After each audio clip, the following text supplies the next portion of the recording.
Oh, there we go. What is going on, guys? This is the Poke Deep Dive Podcast, where we serve you up a cup of the hottest takes of what's going on in the Pokemon community. I'm NotShivam, and the guest of this evening is late. Late. This is the first time we've ever had a guest that's actually late. Benny Bob Gaming says, I have my snack and I'm ready to go. This guy's making excuses. He said he got off late, and he's like in the process of buying headphones so he can have a right kind of mic to it. He didn't even know that his headphones would have a decent mic to this. So right now, your boy is just rocking it solo until he gets here.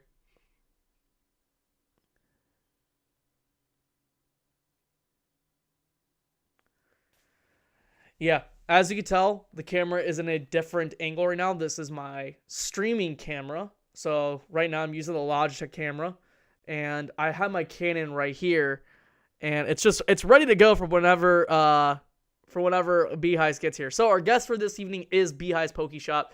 For those guys who do not know who Beehives Poke Shop is, he's a guy that breaks boxes, but Brennan is an expert in telling and seeing whether or not a Pokemon box is fake or not. He's been quick to find out and pinpoint what is and what isn't fake when it comes into the Pokemon community.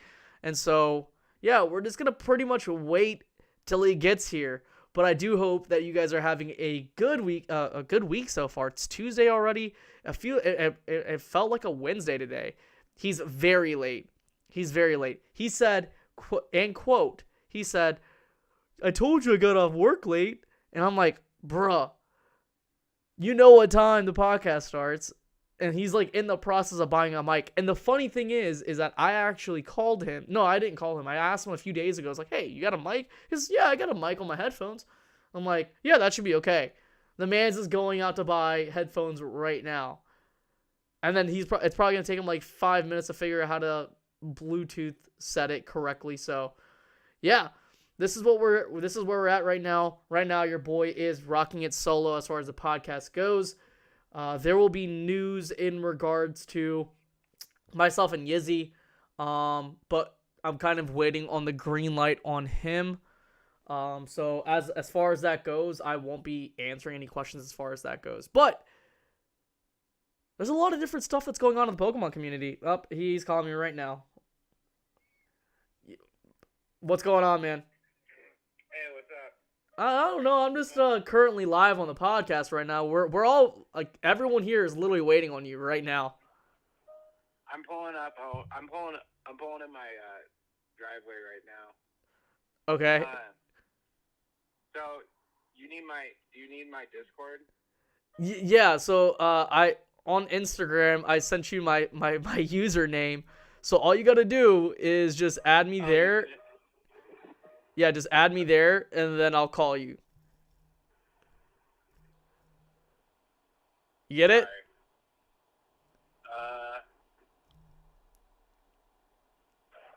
No, I don't see it in the Discord. No, it's in your IG DMs, my guy.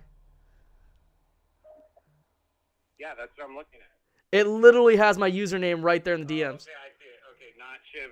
Okay. Everyone in the chat, this is Brendan for you. Hey, I had a long day at work. All right. Bruh, I literally asked you a few days ago, hey, you have a mic? You're like, yeah, I got a mic. I do sales, so I can't. Like if a meeting goes long, I can't predict it. And I had a 4-hour long meeting this afternoon that I was expecting to be 2 hours, and it was 4. All I'm hearing is excuses, Brandon. Hey, I sold a $300,000 project, so. Yeah, but you have no mic until just now. I do now. You realize like everyone on YouTube can hear you right now, right? That's cool. What's up, everybody? All right, I just got home, so I'm gonna jump in the Discord. Okay. All right, I'll see you in a second. All right, see you. This guy. This is by far one of the most interesting podcasts I've ever had. One of the most interesting. This is definitely up there, guys and gals. It's definitely up there. But there's a lot of interesting stuff that's going on in the Pokemon community. So we all know that CGC just opened up their pop report. I'd like to know what your thoughts are on that. We all know that we had a discussion on whether or not the Pika 1997 trophy card should or should not be more expensive than the Pikachu Illustrator card. I'd like to know all your thoughts on that as well. And before we get right into it, I'll just go ahead and take this time out to talk about our sponsors. Our sponsors are TCG Stadium. TCG Stadium is a card shop, an online card shop based in Nashville, Tennessee. They house Yu-Gi-Oh! And Pokemon products. So just go over there with the money that you have and buy the modern Pokemon products that you want. Next up is the Pokemon Network. Pokemon Network is also run by Ken Lee. Ken Lee is your one-stop shop guy to go to if you want to buy the most affordable slabs down right to the most expensive. I think he has like a sale of like massive slabs going on right now. So definitely hit him up if you're trying to ball out.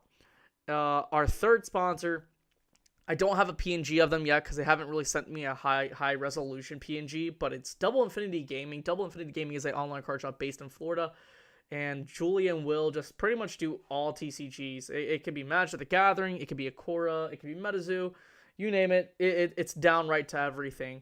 So that's pretty much all our sponsors right there. CGC 10 qualities have gone done. Y'all see that E-Series Zard they posted? They were deleting comments. Yeah, so we'll get right into that. And then next up is Collector. Collector is the app where you want to go, where Collector is just the all-time best app there is. I'll tell you guys that.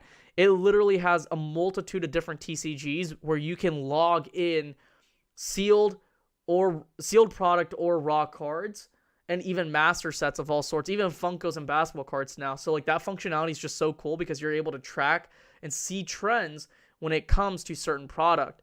And it's just the best way to keep tabs on your quote unquote portfolio.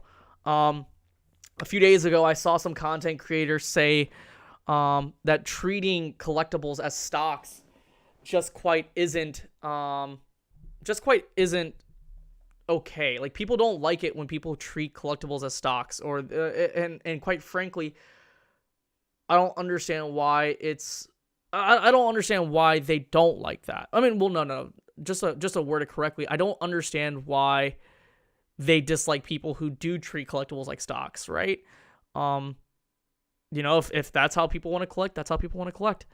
CGC qualities have gone down. Yes, they have. I can attest to that. So, what Lucario Forever is referring to is essentially, CGC posting up I believe a Skyridge Charizard, right? Skyridge 10, right? A perfect 10. And there was obviously flaws with it. And the flaw was the fact that it was not centered correctly. And CGC was essentially taking down comments. And people have issues with that. At the end of the day, if their quality in terms of grading has gone down, that's kind of on them. I graded about 120 CGC slabs. 117 of them are all first edition WotC. They're all WotC, but 117 of them were first edition WotC. These all belong to a client of mine, and with that particular client, I saw a lot of 9s that had print lines that kind of deserve to be, 8s, 7s. Cards that I've sent off, like I've sent in a first edition Neo Genesis Lugia off to PSA, and that graded as a 7, and then Beckett graded it as a 9 when it got cracked out by Ken Lee.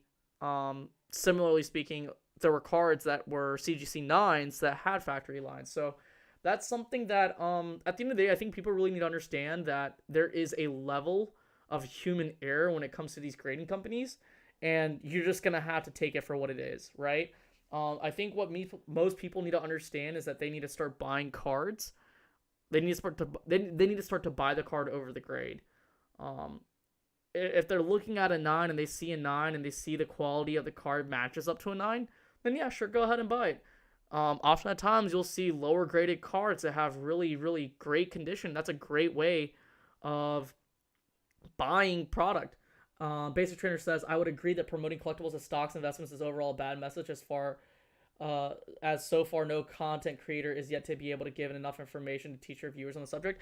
Yeah, so like I sort of see it as that. I don't really treat my collectibles as quote unquote stocks or investments. I think that's kind of like the cherry on top for me. I think seeing the collectibles that I have, and you just look it up on eBay and you see that, oh wow, like that's what it's actually worth now. That's pretty cool. Granted, I'm not like trying to sell any of my cards anytime soon. But I will say, if you're a collector and that's how you want to view your collection, then so be it. I think there's no place for anyone to judge how anyone collects. I will say that. Therefore, it is a dangerous balance as influencers. Yeah. That's a great message to say. But on that matter, I just think that there's a lot of people out there that dislike the fact that people treat it like stocks, and there's going to be people that do treat it like stocks. But I just don't think it's okay for us to judge. If that's what they want to do, then so be it, right? With that said, I believe the consumer review is 100% responsible due to the homework themselves. Yeah. A strong CGC 9.5 was almost always equivalent to a PSA 10.2. A lot of people regarding because PSA was more mainstream and fetched a higher price. Maybe that changes. I think nowadays it just kind of comes down to what you think is the best in condition, right? I just think that's what it is. All right, so I just added Beheis. Let me go ahead and create a message. Beheis. There we go. I'm going to go ahead and call him. And I'm going to now switch over this camera over to the next one. Hold on, Beheis. I'm about to switch it over. Let me end this call because I think it has to do with OBS. OBS wants me to stop streaming. Disconnect. Call back in. No, we're not good yet, but I'll just figure it out right here. Let's just do this. And then, yeah, we can hear you. Let me go ahead and fix this right here. Well, hold on. We're not going to hear you yet. Now we can hear you. And let me go ahead and put this audio device right over here. Not audio. Where's the other video capture device? Why am I frozen? You're not frozen on YouTube. You're just frozen. Hold on, we gotta get this done correctly. Add existing. Boom. There we go. I'm just gonna go ahead and add this right here. It looks janky, but that's because in order for me to get that quality to show up, I would have to end OBS, I think, if I'm not mistaken. But, yeah, what's going on, Brandon? Nothing. I just got back from work. Yeah. How Try was to it? rush and hurry get here as fast as I could. Man, I'll tell you what, guys. I told Brendan that he's going to be on the podcast because he's been begging. He's like, hey, hey, Shiv, like, I want to be on the podcast. When am I not going to be on the podcast? And he's like, when are you gonna add me? He was on his knees, man. No, I'm just kidding. He wasn't on his knees, but he was like, yeah, like we could talk about this, and this. And I'm like, well, I mean, like I think Brendan is an overall expert in telling what is and what isn't fake as far as booster boxes go. You're one of the very few people that I would trust in terms of authenticating boxes, as far as that goes. And I think time and time again, you're able to spot it out and make videos for it. So before we get right into it, Brandon, kind of tell us your Instagram and kind of what you're all about. So my Instagram is Behi's Pokey Shop, which is BHYS_Pokey Shop. I started that Instagram off as just a collecting page to show all the cards and boxes but in the last year, I've gotten into pretty heavily breaking vintage boxes. So Hmm. now I mainly use the Instagram for doing box breaks. Like right now, I'm doing Yeah, and that's something that we'll kind of touch this on. weekend. Yeah, nice. That's kind of something that we'll touch on towards the end. And I want to know your thoughts on this.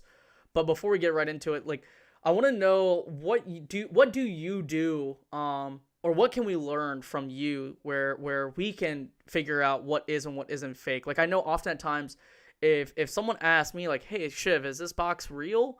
and they'll just send me a bunch of pictures and it's like I don't know because there's so much that goes into There's so authenticating many. boxes. And so, like, I want Yeah. to ask you, when you get a box and you have it right in front of you, and we're talking vintage Watsy boxes, what's the step-by-step process that you do to, like, what is that mental checklist that you go through that basically states whether or not something is legitimate or not? So the first thing that I'm looking for, do you know can I flip my camera around? Yeah, I believe so. You know how I do it? I don't know how. Not through the phone, but you can just hold up the box. That's fine too. I'll just flip it or yeah. Well, okay. So the very first thing I'm going to look at any box is the seal Okay. of the box. So Okay, like so what does that seal, what does that seam tell you right there? this is an authentic, that's something that is a normal seal where it Mm-hmm. like has a lip like that Okay. and it's hard. It's not going to be flimsy and soft. Um, so that's the first thing I'm looking at. Okay, what's the And second thing? not all seals are going to look perfect like this one. Mm-hmm. But like this one, I could look at the seal of it basically, and I know it's legitimate because you can't replicate how Wizards of the Coast was making the seals. At least I haven't seen any be able to replicate that. Some of the other things that you look for, that's the most important thing is the seal. Mm-hmm. Um, the next important thing is you're going to look for damage on the box. So like So damage on the box that doesn't necessarily match the wrap itself. the wrap, Okay. or if there's signs that a box is, so like here's a box that I opened.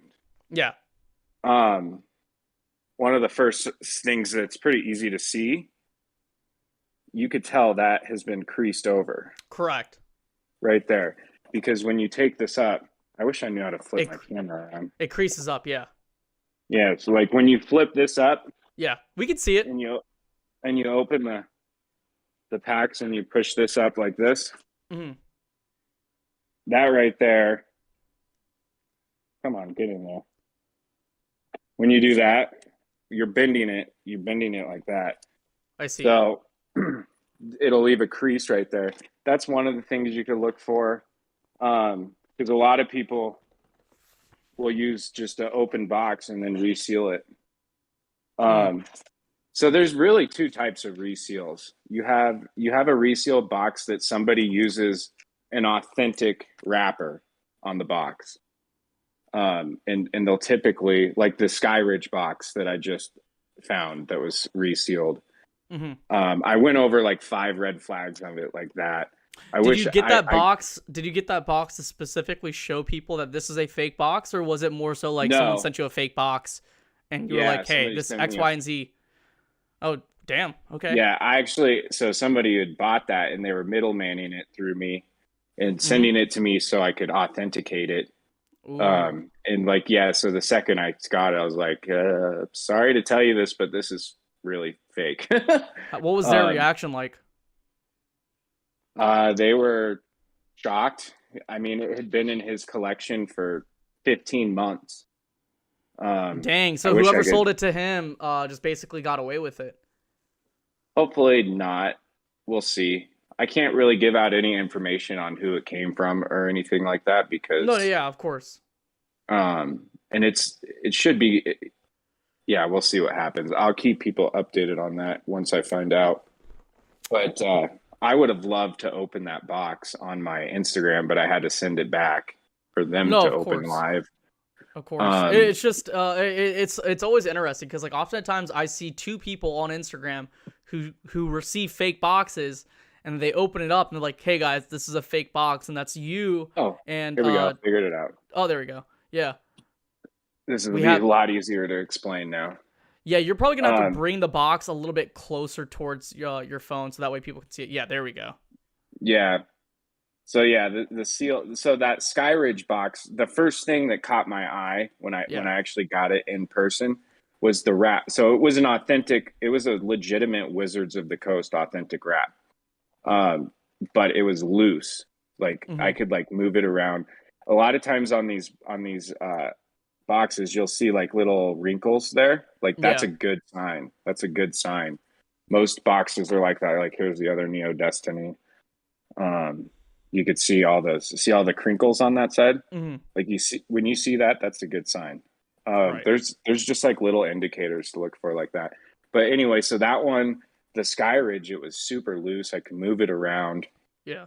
The Wizards of the Coast logos were not really like you could tell somebody had put it back on, and like if you see this, see how it's straight, Yeah. like they were a little bit crooked because they didn't get it on right. I see.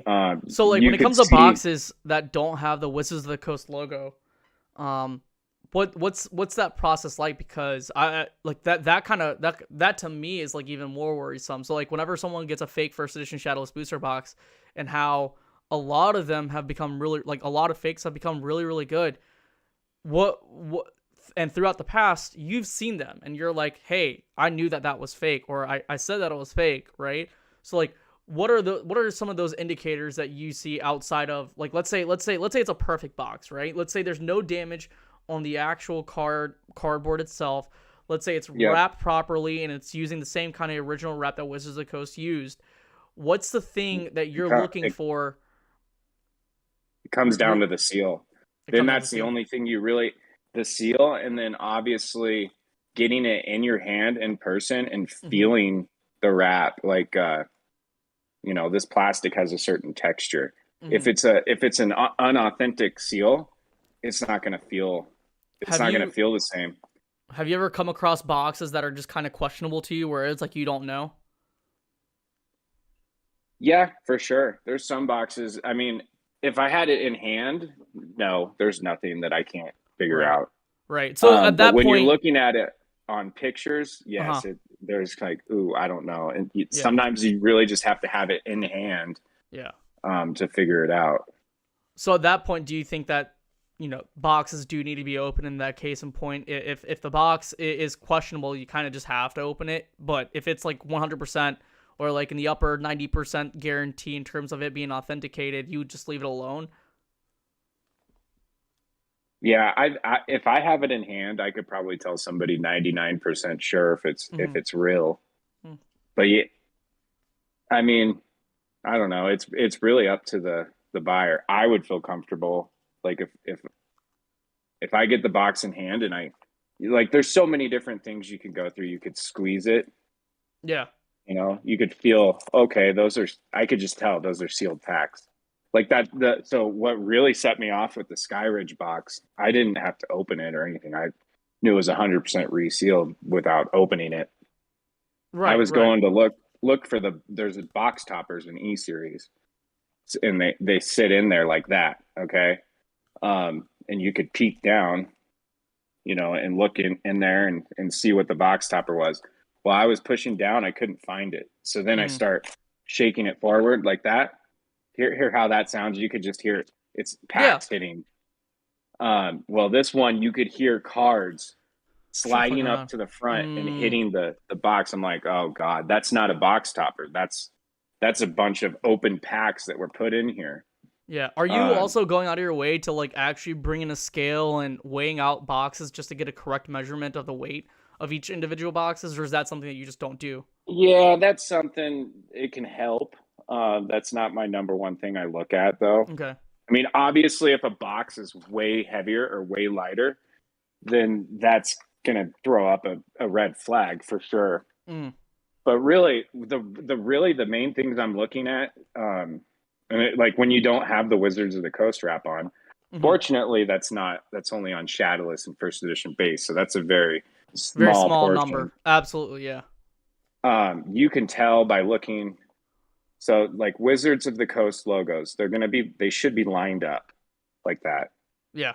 You know what I mean? Like if you get one that is down here and then the next one's up here and then the next, and they're like not lined up like that with each other, that's a red flag right there. That means it's not an authentic wrap.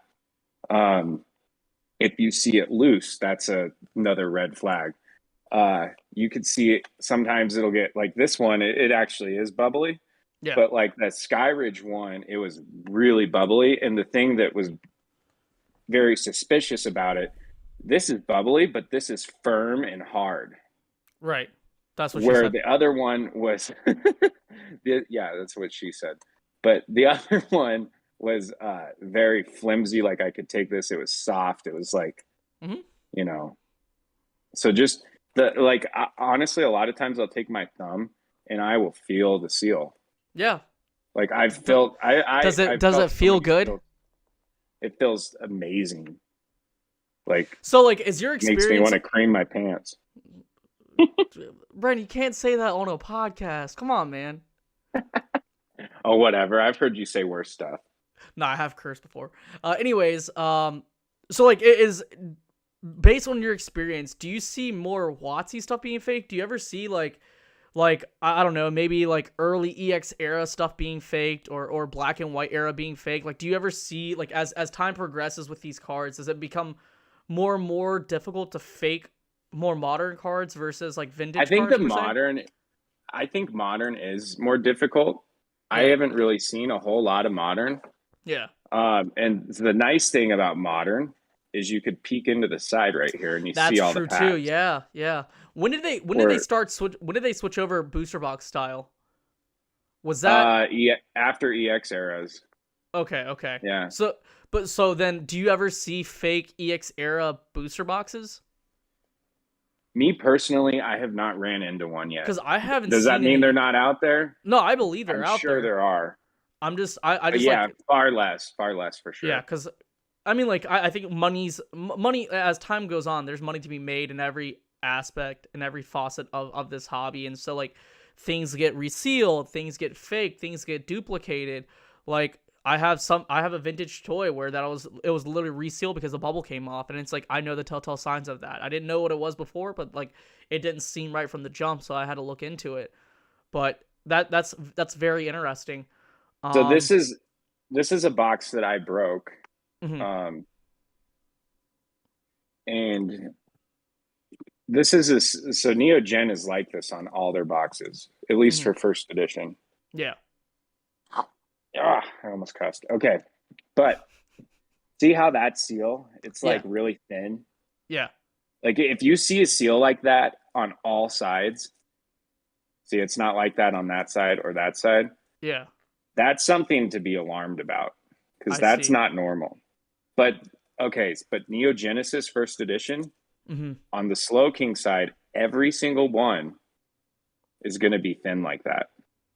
For some reason, that's how they sealed this box. And then you go back to the other sides, and it's back to the normal.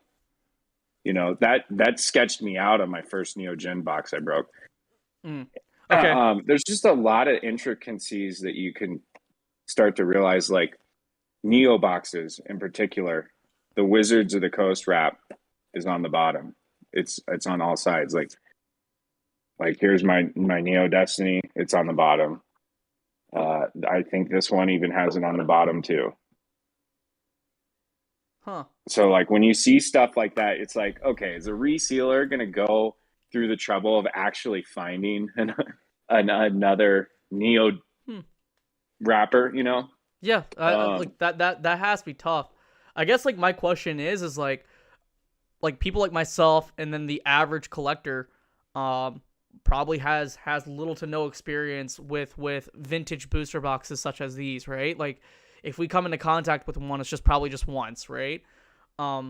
So I think that's where a lot of people are kind of concerned and worried about when it comes to buying vintage booster boxes. So I guess my final question on this particular topic is if someone is about to buy a vintage booster box or they have a vintage booster box, what do you think they should do? What if they have concerns They about should, it? What's the first thing that they should do to be able to fully authenticate something at that capacity?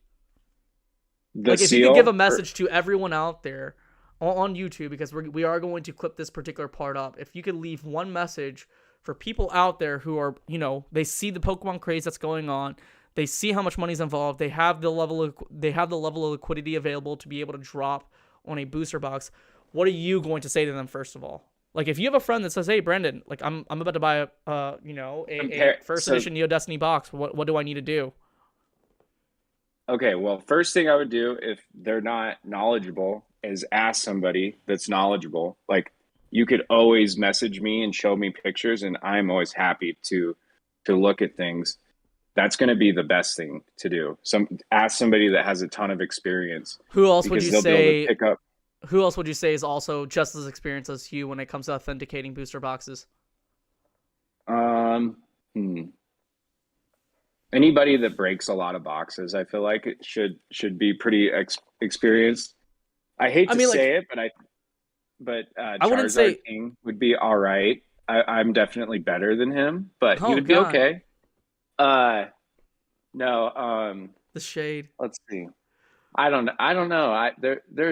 There's very few people. Like I don't want to tell somebody to ask somebody something and then have them get screwed. Right, because like I mean? the whole comment that you made right there, like someone who breaks boxes all the time. Like there's a load of whatnot sellers that open booster boxes all the time. So like, who's been in the game a while, Yeah. Okay. So there you go. Someone who has not only enough booster boxes underneath their belt, but also time in this space. Yep. So I think that's very important. Like there's just not that many resources out there in regards to authenticating boxes. Yeah, sure, there's a lot of videos out there authenticating cards. There's a lot of ways to tell whether a pack's been resealed or not. Like it's boxes. It's always boxes. So really the key to being able to authenticate boxes is learning the Wizards of the Coast seal. That's the foolproof way. So, okay, I was getting into this, okay, and then we got distracted. But there's two ways that people reseal boxes. Yeah. The hardest way, the hardest to detect, is they'll take one side. So they would take this side right here. They would take a razor blade and lightly cut right on that seam. Mm-hmm. Okay. And then they'll save the wrap. They'll try not to damage the box at all. And they'll just push it out of this shimmy wrap. The box out of the wrap. Yeah. Yep. And then all they had to do was open this one side. And then, so then they'll put their fake stuff in it and then they'll reheat seal this side. What is going to be left though is this isn't going to be firm. Like it's going to look different. This side, it's not going to look the same. So if there's two sides that look good on the seal, that's not enough. It's got to be all three sides. So that's the first way that people reseal. The second way is they actually produce a totally different wrapper, and that's when you could like look at the Wizards of the Coast logos and just like you'll be able to tell the seal will be different. Like a lot of times the seal will look like this right here on this one side of the Neo Gen, where it's just that real thin. If it looks like that on all sides, that's sketchy. So for those guys who are listening on Spotify and Apple Podcasts, obviously you guys can't see what's happening right here, but I highly suggest going on to the Poke Tea Time Podcast YouTube channel to be able to see what Brendan is showing, because it's tough to really explain through words and words alone. You have to be able to see it for yourself. It's something that you kind of just have to watch over and over and over and over again just to be able to make sure that what you're getting is completely legitimate. And I think every collector should know how to differentiate what is and what isn't real, because you never know. Like you could be out in the wild and you could spot a booster box and you're like, hey, is it real? Is it not real? And you just never know. So like 2 years ago, there was all these resealed boxes coming over from England or the Yeah. UK. It was from overseas, and they were all the same. Like the Wizards of the Coast logos were not printed at the right angle. They were more like at an angle like that versus up, and uh, Mhm. and then you could clearly tell by the seal that it was fake. And I saw tons of them. There was a bunch of them that were resealed. I caught probably 5 or 6 of those that were bad. Now, I've seen more people using authentic seals.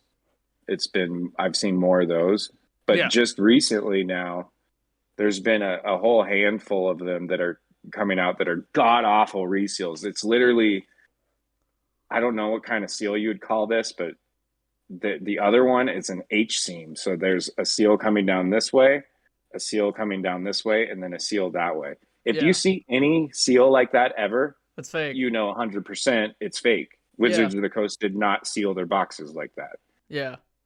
See, like I And know how I've to tell what is and what isn't resealed as far as like vintage video games, but when it comes to booster boxes, that is like not my forte. So like I've had numerous amounts of people ask me, like I've had my buddy James Kennedy ask me like, "Hey Shiv, is my first edition Gym Challenge booster box real or not?" And I had to like get someone else to look at the box, or like sometime I think it was either early this year or later last year, where Alex Hodges he said like, "Shiv, this person isn't telling me whether or not this base set booster box is real, and I have to open it up on eBay's live at New York Comic Con." And I said, "Well, hey, like here's Charizard King right here. He'll let you know." And Murph basically said, Murph. Murph said it was real. Yeah. Yeah, B-Ice yeah, cringes every Murph's single good. time. B-Ice cringes every single time you say the word Murph. It's kind of like Beetlejuice for him.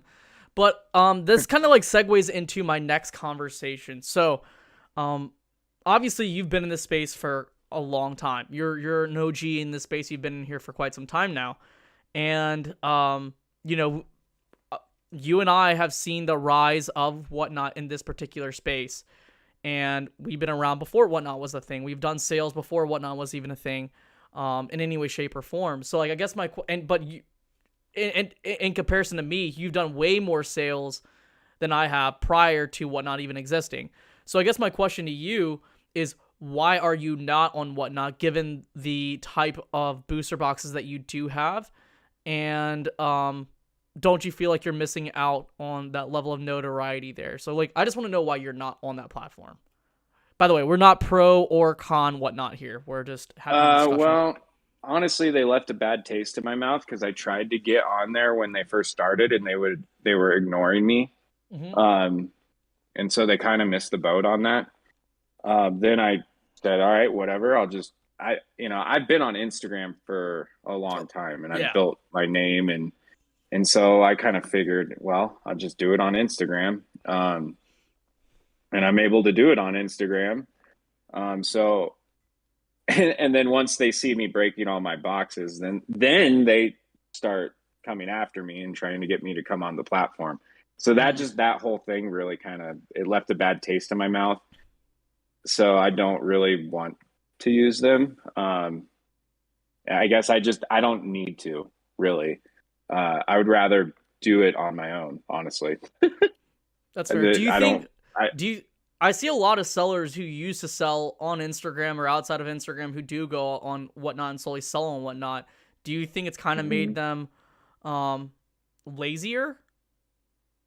For sure. Like it's 100% easier to sell on Instagram or on Whatnot, because especially when you're like shipping orders and dealing with shipping addresses and payments and all that stuff, like then it's all on you, and it's a lot more work for sure. You have to coordinate all that yourself.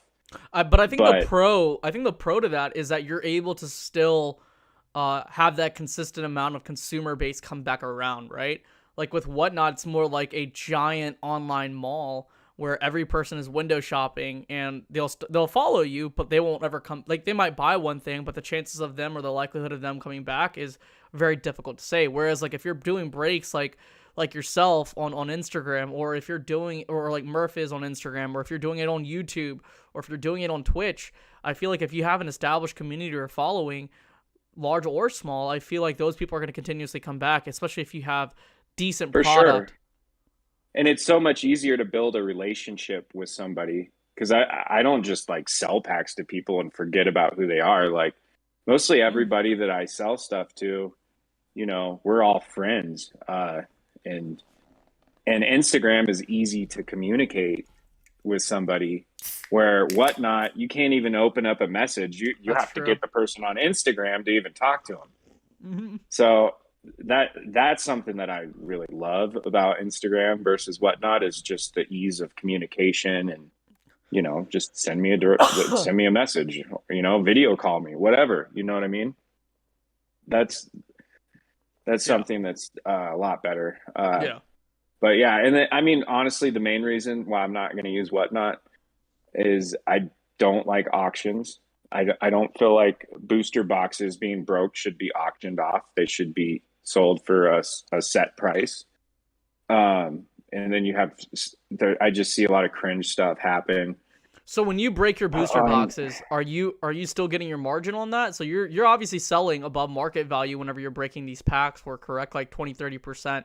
You're still getting your profit out of it. So like what's the difference between that versus let's say um an auction? Like what is wrong about an auction well, an if you auction, you don't know. An auction, you don't know what's going to happen. Where you know, when I could just do a fixed price, then and I don't sell things for over market. I try to get stuff for like a box. If I'm breaking it, I'm probably getting it for under market value, and then I break it for what it's worth as a box. You know, but you can also do that on whatnot. you could, but what's the point? Like why would I That's want true to too. pay them an 11% Percent, fee yeah. or 13% fee? You know, and they're not doing anything to help me. What I think whatnot would is good for is selling card singles, like modern stuff that's cheaper. Like this vintage stuff, it's really not made to be it's not made to break and auction off. Do you think whatnot is kind of exacerbating the issue of supply of booster boxes? Like I see booster boxes just being opened up left and right all the time. What do you For think? sure, it's not What going do you to think? last forever. How long do you think that's gonna last? Oh, I couldn't tell you that, but it's Just to be speculative, like how long do you like with the rate at which they're growing, the rate at which they're onboarding new sellers? How long do you think this is gonna last? it can't go at this rate for maybe another 5 years and it'd be done, I would think. Because I don't know how many booster boxes are being broke, but it's a lot. It's a ton compared to 2 years ago, 3 years ago. Like you would see maybe like five booster box breaks a month, you Yeah. know, and now it's like 20 booster box breaks a week, Yeah, you which is know. crazy. So Which is crazy because like yeah, I remember coming into this community back in 2019. I was lurking in 2018, but like every time I saw someone break a base set box, to me that was an event, right? Like that was something I was like, oh crap, that yeah, person's yeah, breaking up a yeah, box. Let's watch it, right?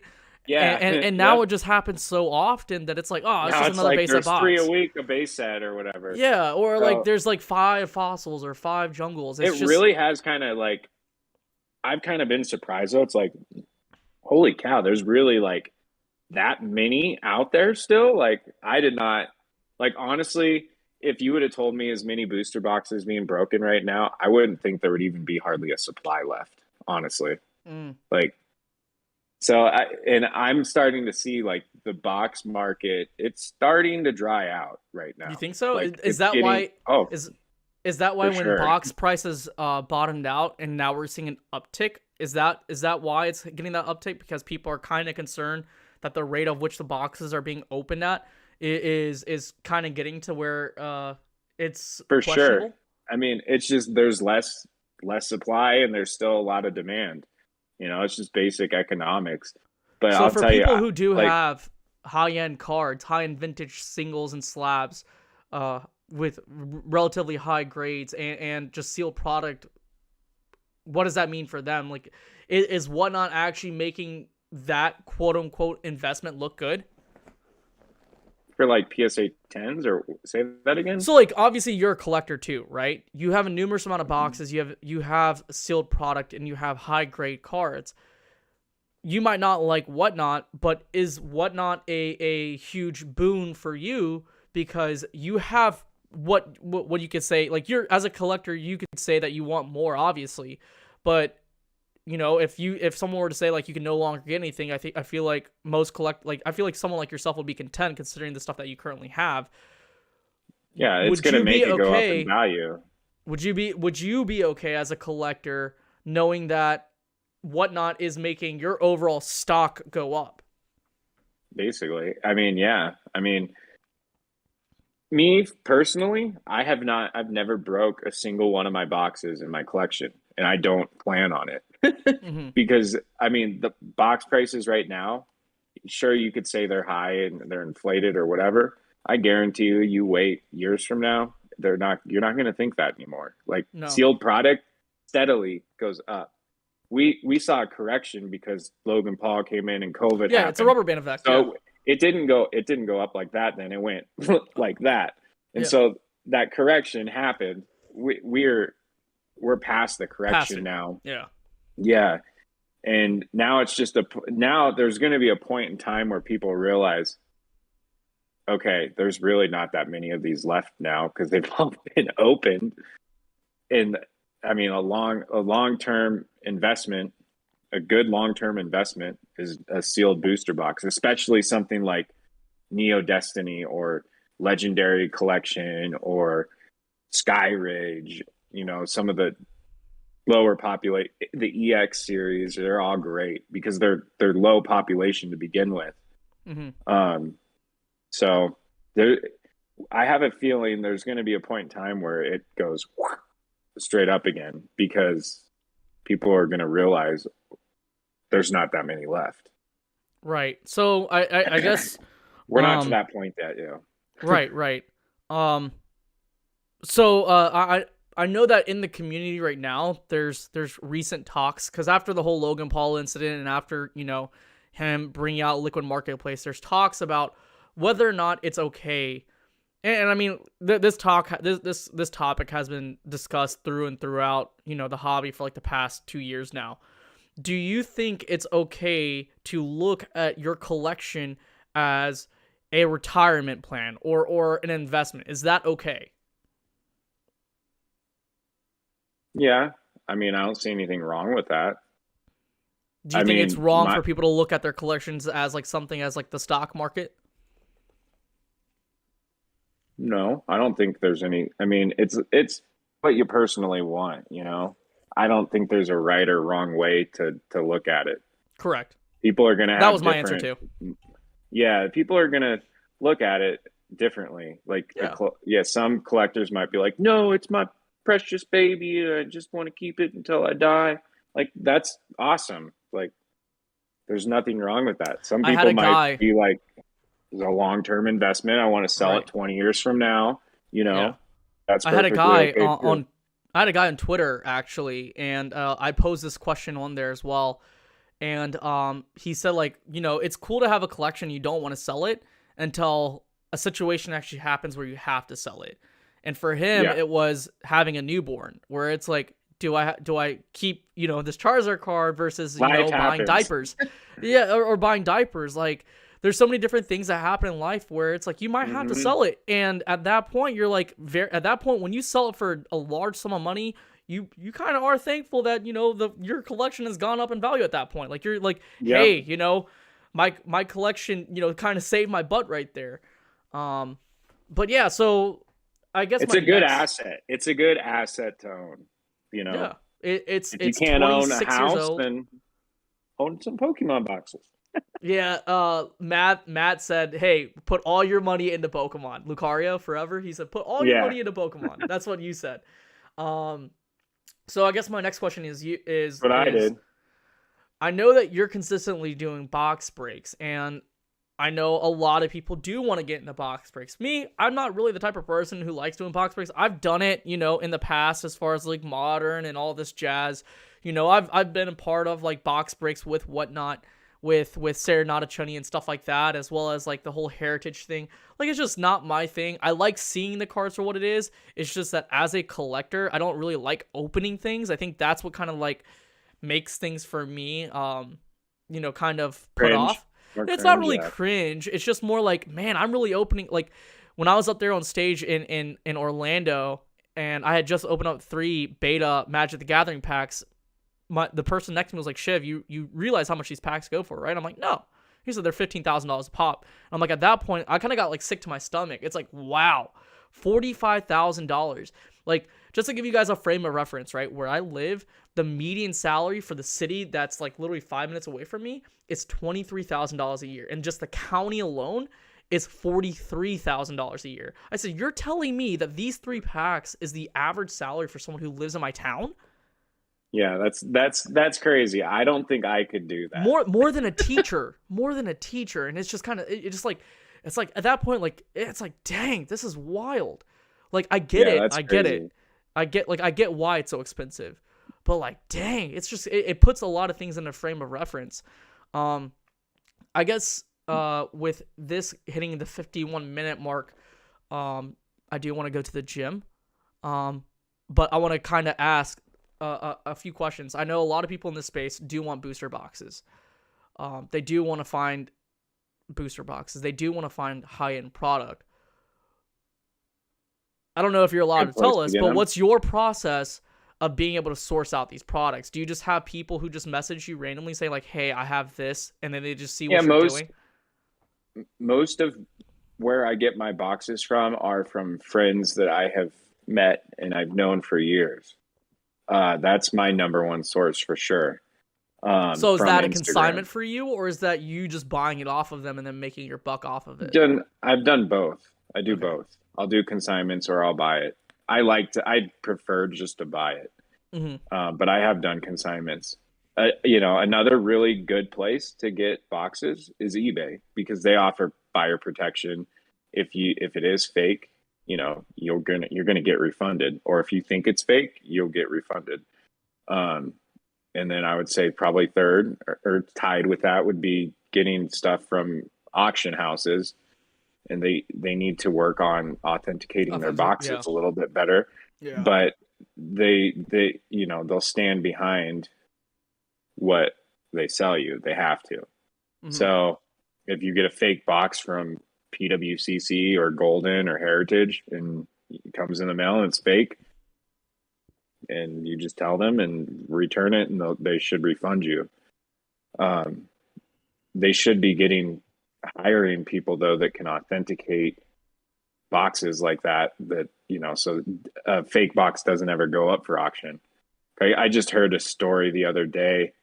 I can't remember what auction house it was from, but it was from one of the big 3, and it was a base set box, and he won it on auction, and then he goes to pay, and they're like, "Oh, sorry, it's fake." Like, why wouldn't you want to figure that out before you put it up for auction? They figured it out before they sent it out, but dang, that sucks. That's a gut punch, right? You finally win a box, and it's like, "Oh, sorry, we can't sell it. It's fake." Yeah, that's pretty insane. So like, I guess trying to wrap things up here, what do you feel like you've gotten everything that you want out of your own collection, and that's why you do a lot of these sales? Or do you feel like there's just a few things that you want in your personal collection? And if so, what would that be?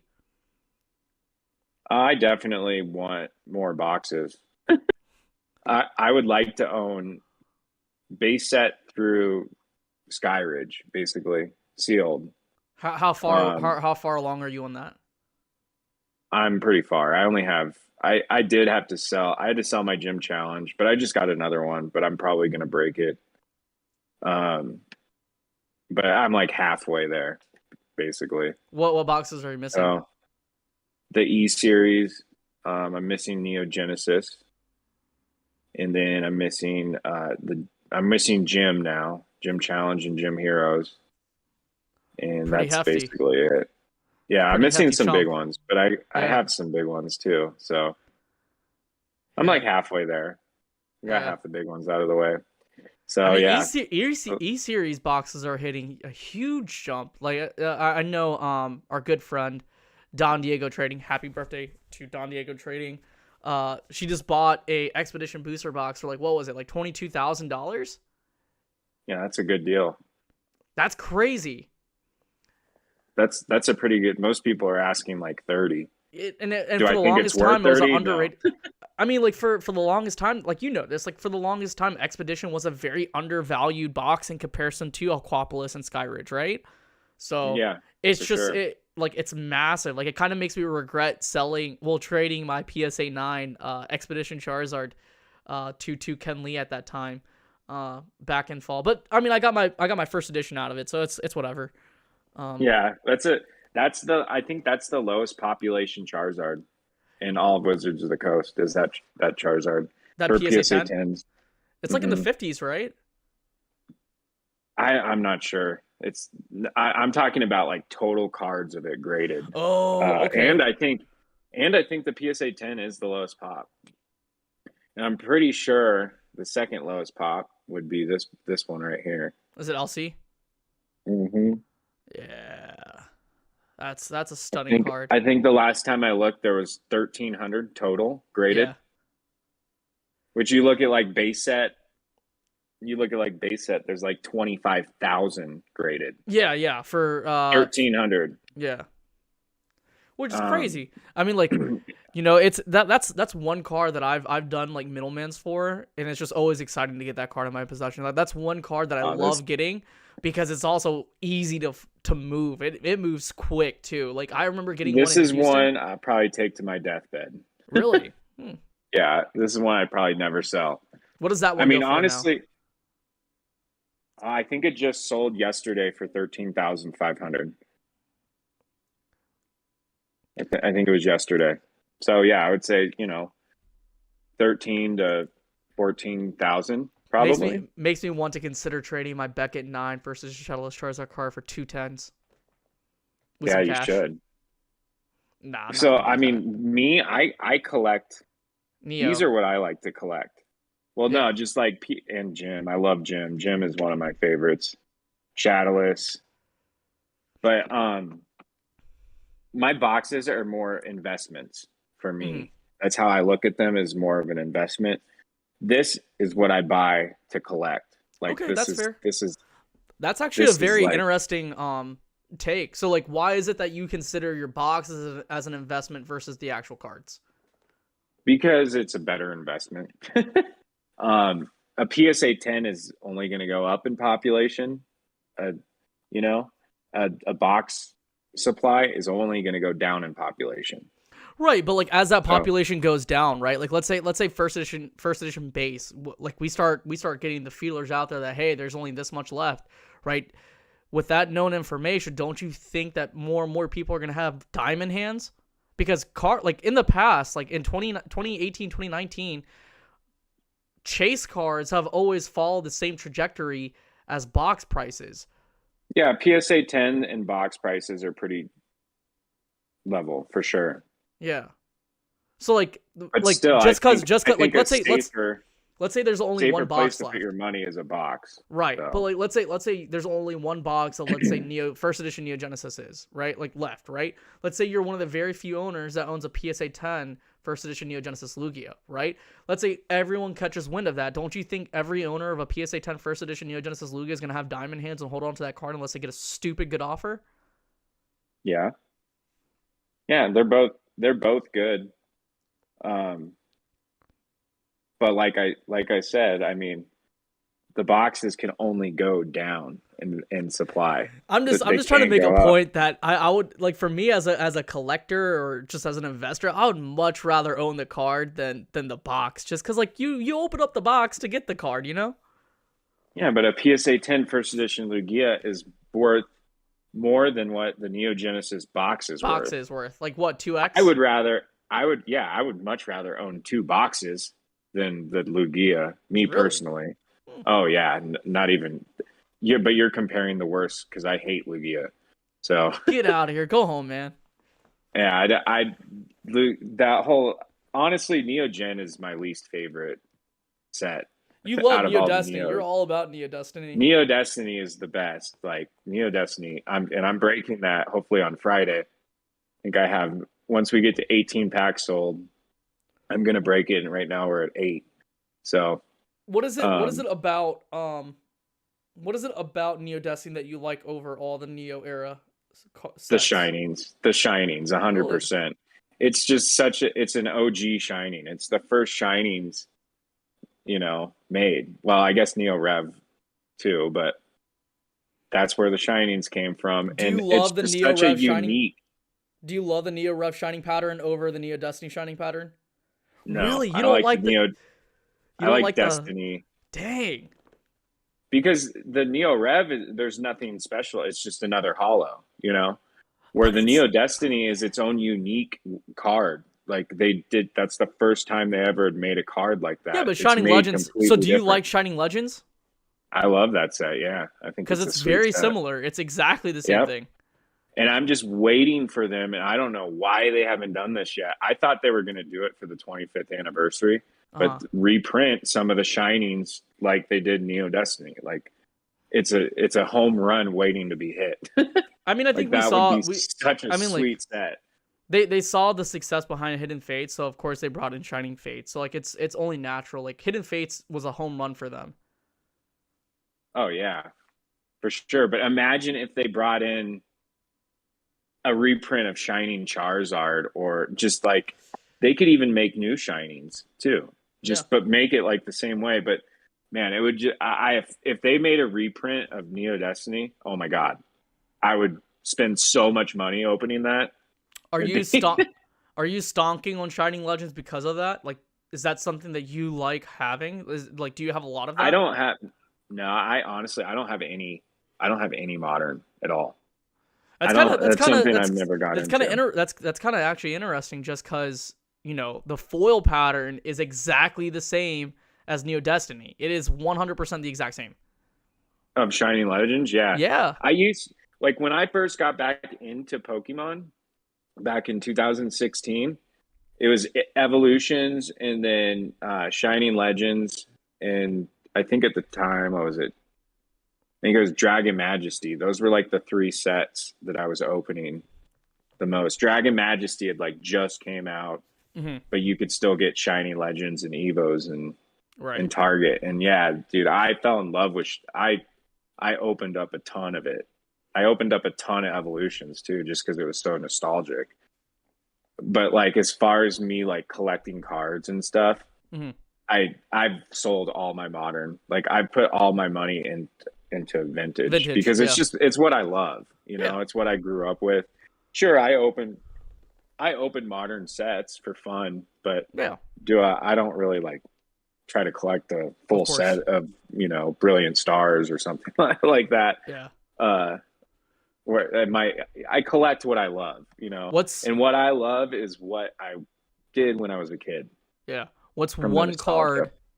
What's one card if you could have any card in your collection? No, no, no. Let's be a little bit more realistic. What's the next card you're trying to go after? Hmm. Honestly, what I really would like to get is the PSA 10 Shadowless Charizard. It's a Yeah, big, you've been big wanting freaking that. card, but You've been wanting that for a long since you and I first met back in June at Collecticon. You've been nonstop talking about a 10. Shadowless is always. I love Right. Shadowless. Shadowless is. I like Shadowless more than first edition, and then and then my next favorite. Mhm. I would say I go back between these 3: Shadowless, Gym Challenge, and Neo Destiny. Those are like my goats. Like I love Gym Challenge and I love Neo. I like all the Neos, Do you think but PSA 9 Shadowless Charizards are widely undervalued? I mean they're worth like $5,000-6,000 right now. So I But wouldn't say they're. compare that to the 10 though. There's such a huge marginal gap between the 10 and the 9. Yeah, but that's because it's such a low population of the 10. It's kind of like a PSA 9 first edition Lugia Lugia versus the compared 10. to a Yeah. 10. Yeah, just not quite at that scale. Um, so no, I don't. I think they're valued fairly. I think that they are good buys though. they used to be a whole lot more pricey than what they are now. Yeah, They've came down in price quite a bit. tremendously. Yeah. Compare like it was October 2020 is 2020 when they were like at popping. their peak. Like I don't even know how much is shadowless. It was probably freaking $20,000 then. Yeah, yeah. No, I mean, like you're talking like a Beckett. I mean, a PSA 9 or a Beckett 9 first edition Shadowless Charizard card going for like hmm But what that spike 60 did to is it showed you the the potential. potential. Yeah, 100%. Will we get to 100%. those prices like tomorrow? No, No, probably but it'll not. eventually get back. But I it think. will. It eventually will. At least the sealed will, I think, in PSA 10s. Yeah. PSA 9s, PSA 8s, maybe not, but stuff that's lower population, yes. I mean, I think nines for first edition Shadowless Charizard cards are wildly undervalued too. 20 I to wouldn't, 22,000. yeah, It's not bad. yeah. I mean, think about how much it is to open a booster pack of it, Yeah. and Just you have a chance of getting an 8. yeah. And you could open a whole booster box and not even get one. Yeah. You know what I mean? So, You open up 2 packs right now, and boom, that's basically the cost of getting a Charizard. yep, basically. Yeah. Yeah, so I mean, it's always going to be cheaper to just buy the card that you want, Mm, you know, always. versus trying to pull it. But that's like the fun in Pokemon is pulling the card. You're paying when you're opening a booster pack, you're paying for the experience of opening that pack too. So, but you could also win big too off of like the last Neo Genesis box I just broke. We got a Heracross. Heracross and it got a PSA PSA 10. 10. Like that's a that's freaking huge. I know That's probably a Rhymesol. ten to $15,000 card right there. I know Rhymesol just got a 10 on his Slow King from Neo Oh Genesis. God, yeah, that's like 40 grand. Yeah. But I mean, it's hard to even talk about sales on that because there's literally it none. doesn't happen. hmm Same But thing with the Heracross. Like I don't even know when the last sold one was. yeah. I think I think we got everything out of this. I know that even though you were late to the podcast, I was telling people in the Discord, it's like if this guy's late after all the begging he did, I'm never gonna talk to Brandon again. Especially after this Yeah, guy sorry. stole my charger. Hey, I'll get you a new one. Nah, you don't gotta worry about it. But that kind of wraps everything up, guys. If you're not in the Discord, make sure you join the Discord. The Discord is in the link in my profile page. Make sure you join that. And when it comes to Spotify and Apple Podcasts, we are on Apple Podcasts and Spotify. Make sure you give a 5-star review. And make sure you follow me on Instagram. Make sure you follow Beehives _Poke Shop on Instagram as well. And it's Beehives, BHYS _ Pokeshop, POKESHOP. Is there anything else that you're trying to plug in? When's your Neo Destiny break? Probably going to be doing it on this Friday. Okay, cool. Well, if you guys Just are need to sell a few more packs, and it's go time. yeah. So And if you're that's something that you're not going to see me break very much of. yeah. So if you're one of those people that hates going on whatnot because you hate getting outbid, he does have buy You now want prices. sealed packs? I got you. Yeah. You don't have to open them. Yep. So make sure you just hit them up, and that's pretty much it. I think we got everything off the checklist. I think that's pretty much it. So, Brandon, we have a way that we sign off every single time. I don't know if you know what it is, but it's sips up, deuces, and we salute out. That's how we end the podcast every single time. I can't see you, so I don't know how to do it. You can't Like see me? that? Yeah, you No, sip up. you're just a black screen. Oh, that's right. So imagine you're holding up a teacup and you have your pinky out. So you sip it up, you turn it I up. remember doing this at Collect Combat. All right. Yeah. Then you're gonna show your peace sign. My peace sign? Yeah, show a peace sign. No, that's the okay sign. Peace is 2 fingers. No, that's yeah. There you go. And then you're gonna salute out. Shocker. Yeah. Then you're gonna salute out. I can't get it. All right, So, so say that again. You're gonna sip up. Show a peace sign. and then salute out. There you go. Hey, Like there you that, go. I do it. Yeah, you did it. All right, guys, that wraps it up. Don't do those hand signs that Beehives did. Either yeah, just don't do those. That? Yeah, don't do that. That concludes the Poke Tea Time podcast. Next week, guys, we have Palatine Pokemon TCG, Crystal Pokemon, and Old School Pokemon. We are going to be talking more about trophy Pokemon cards. So it's gonna be a pretty more interesting trophies. yeah. What? I don't think it's discussed as often on YouTube in the mainstream aspect. So we try to put it out there a little bit. That's more. one thing I've never got into because there's no nostalgia for me. So I just want the Pokemon Snap contest card. That's more nostalgic for me. which one is that? Isn't there a few? No, there's not a lot, but like they look like 3D. It literally looks. It's basically images shot from the Pokemon Snap game. Yeah. Yeah, that's what I want. I could care less about Kangaskhan or Illustrator or any of those sorts. I just want a Snap card to match my Snap station. I have the original game on my N64. Yeah. It's fun. I play it. So do I.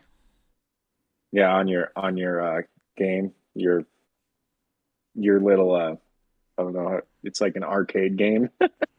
I mean, it's a built-in N64 from Blockbuster. But Yeah, that concludes the those are podcast. sweet. That concludes the podcast, guys.